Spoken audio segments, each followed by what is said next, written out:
Hi, this is Tony DeMeo, and I'd like to introduce you to a new series that we have. It's our Triple Gun podcast series. And each podcast will talk about a different aspect of the triple gun offense. Each one will be different, and it's something you can listen to in your car, on a walk, or whatever, and maybe pick up one coaching point or two in the course of the podcast. Take a listen, and hope you enjoy it.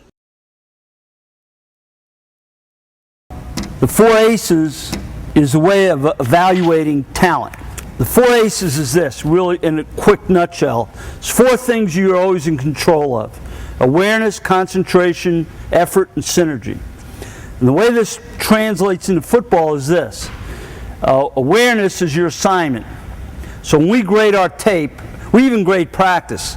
We grade our tape, we look at it and say, okay, did he do his assignment, plus or minus? In other words, you can throw a great block. If you block the wrong guy, it doesn't really help you. All right, so number 1, did he do his assignment? That's, if he didn't, you put a minus A.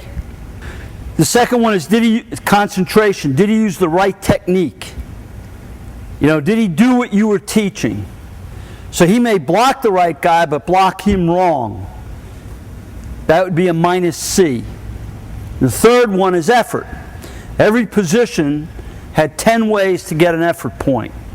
So when you watch our DVDs, you'll watch our linemen really hustle downfield. So an offensive lineman, a way of getting an effort point is, number 1, to move the line of scrimmage. Number 2 would be to throw a second block.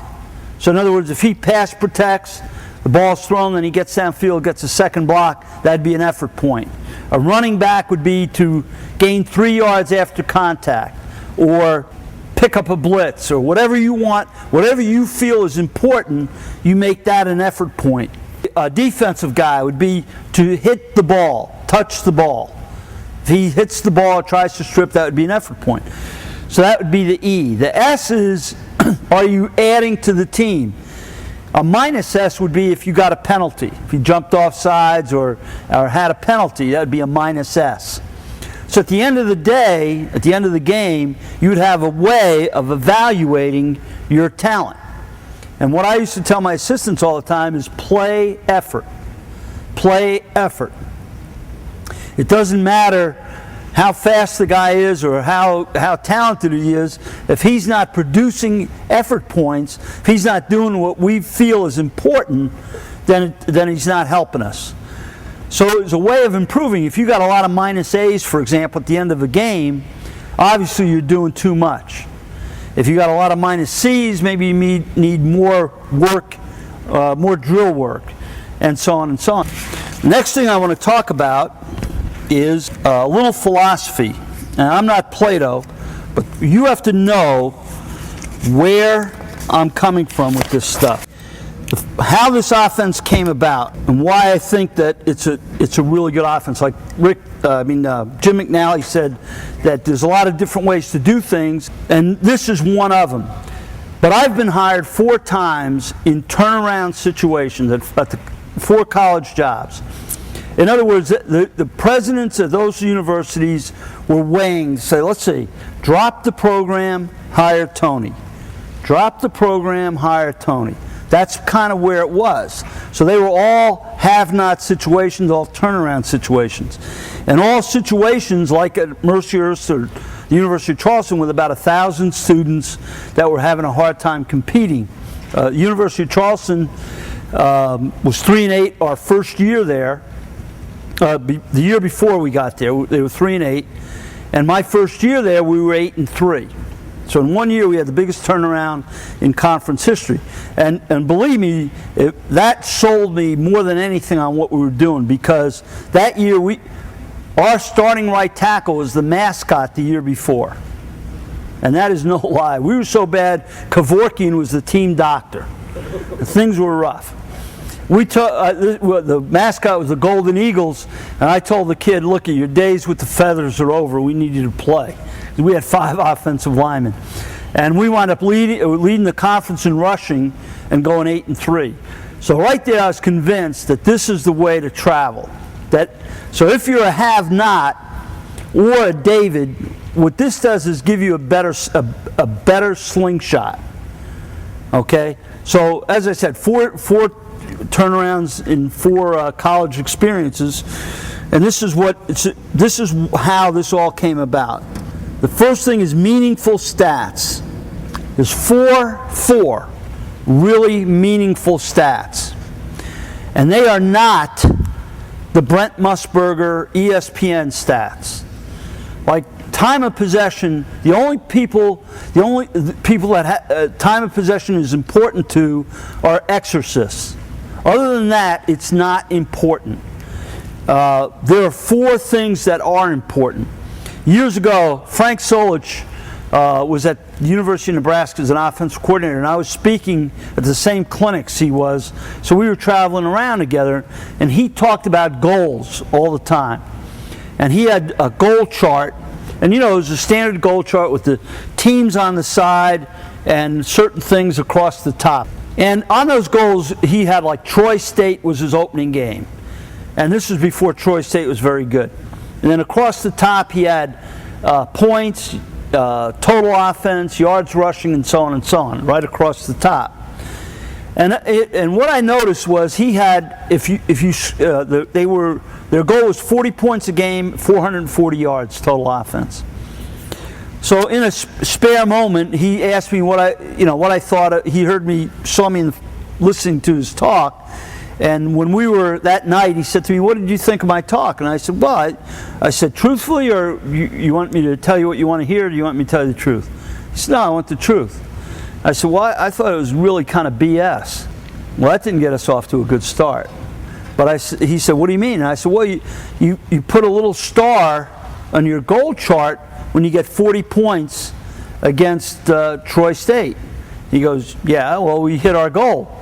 I said, "But what if you get 35 against Oklahoma? That's no good?" And he's quiet. I said, "How many times have you ever had 35 against Oklahoma?" "None." "But if you get 35, you don't get the gold star." That's my point. Football, and when I discovered this early in my life, football is not a game of averages and percentages. And yet people view it as though it was baseball, which baseball is averages and percentages. Football isn't. It's individual matchups. So what you scored against Troy State doesn't mean a jack thing to how well you're going to play against Oklahoma. It's individual stuff. So that was the first thing. So the meaningful stats, averages and percentages mean zero. Zero. They don't help you win. It's just like a couple of years ago, Florida scored 84 points on Tennessee Chattanooga, or some school like that, and then got shut out by LSU. They're averaging 42 points a game. Come on. Anybody can run up the score on a cupcake, but what I wanted was how many you can score on the best on your schedule. Now, I was talking to somebody just earlier before I came in, and 6 years at Mercier's, we were 4-5 against top 20 teams. We played 9 top 20 teams in 6 years. We were 4-5 against them. And we were the only team in our conference to beat a 1AA team. So against the best on our schedule, we were pretty good. We did well. We moved the ball against the best on our schedule. So the first thing is to score 25 points. And that's a baseline. Can you score 25 points on the team you're playing? I didn't say average 25, because that's what everybody says. "Oh, we would average 25. Well, no shit. But if LSU could score 25 in that BCS game, they're the national champs. The year before, Oregon was averaging 50 points a game. If they had scored 25 against LSU, they're national champs, right? In the Super Bowl, if the Patriots scored 25, they win the Super Bowl. 25 points is a baseline, is a key stat. Can you get 25 on the best in your schedule? So again, where am I going with all this? This is how I developed, this is why I do the things that I do on offense. In all the bowl games, 29 teams scored 25 points. So in 70, there's what, 35 or 36 bowl games? Only 25 teams scored, only 29 teams scored 25 points. The second meaningful stat is hold your opponent to 16 or less. If you do that, you'll win 92% of your games. So what does that tell you? It tells you better put good players on defense. And what does matter is not time of possession, it's number of possessions. How many times your opponent actually has the ball, not how long he has it. If you want to win the time of possession battle, it's easy. I'll guarantee you. I'll tell you today, I will guarantee if you do this, you'll win the time of possession battle every game. Throw a pick six and let them run back a punt return. You'll win the time of possession. You won't win the game, but you sure as hell will win the time of possession. So hold your opponents to minus 16. In the bowl games, 11 teams did that, and 11 teams won. Third is score a non-offensive touchdown. Now, conversely, don't let up a non-offensive touchdown. So in other words, no INTs and no returns, pick sixes. Okay? If you score a non-offensive touchdown, again, you're going to win 90 plus percent, I think it's 94% of the time. But the key is don't let your opponent score one, otherwise it washes out. And again, the only team that gave up a non-offensive touchdown and won in the bowl games was Oregon. The one bowl game. And the fourth meaningful stat, and this one, as a head football coach, I was 100% if we had a +2 turnover margin. In the bowl game, only one time in a bowl game was a +2 turnover margin not win. And that was Wake Forest, and they were just really shut down in the bowl game that they played in. Okay, so those are four meaningful stats. Those are all 88% or higher chances of winning. What I wanted to do in developing an offense was, one, score 25 versus anybody. Okay? Now when John Whittakin played for me, we were a Division III school and played Villanova, who's a 1AA school with 63 scholarships, and lost 42-35 and 35-28, I think. It had 900 yards in 2 games combined, total offense. So what did that tell? We could move the ball on the best on our schedule. We could score 25 against anybody. So that's the first thing. And so the way you do that, or the equalizer, is the option. Right? You watch the service academies. Navy, Coach Ken at Navy does a great job. I mean, you see, they played South Carolina. They had no business being on the field against South Carolina and lose by a touchdown. So that's what I'm saying. Now, all of a sudden, that equalizes things a little bit, the option. The second thing that people do to equalize the playing field is the passing game.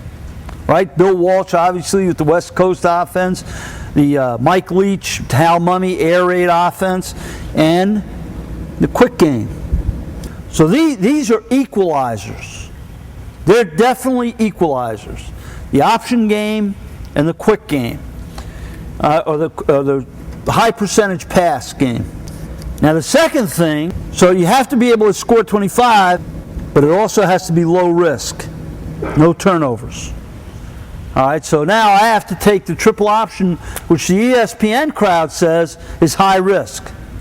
Brent Musburger says that the triple option is a high risk offense, right?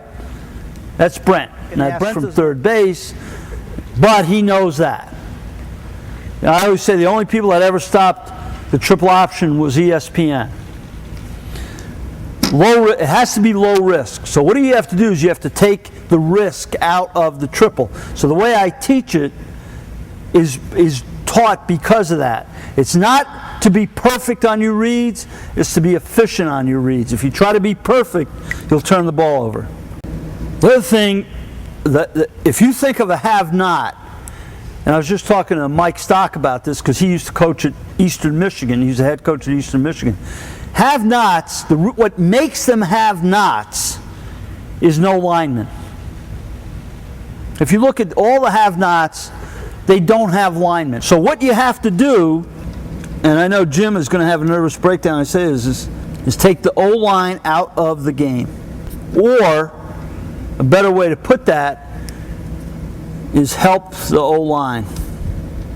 Let me tell you, at University of Charleston, if I had lined up in the I and tried to run power O, we don't go 8-3 that first year. We don't have the most wins over 6 years in school history.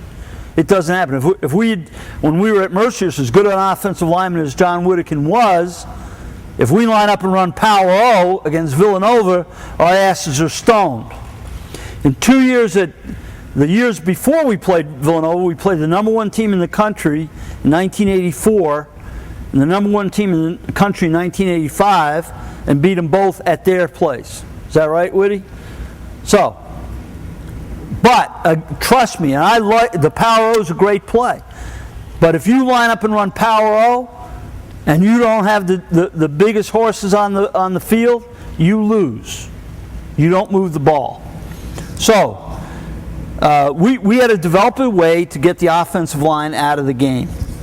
And obviously, we had to not turn the ball over. So we wanted to create a balanced situation. That has always been my deal, whether it was under center triple or in the gun. Balance is important. No matter what people tell you, you have to be able to do both.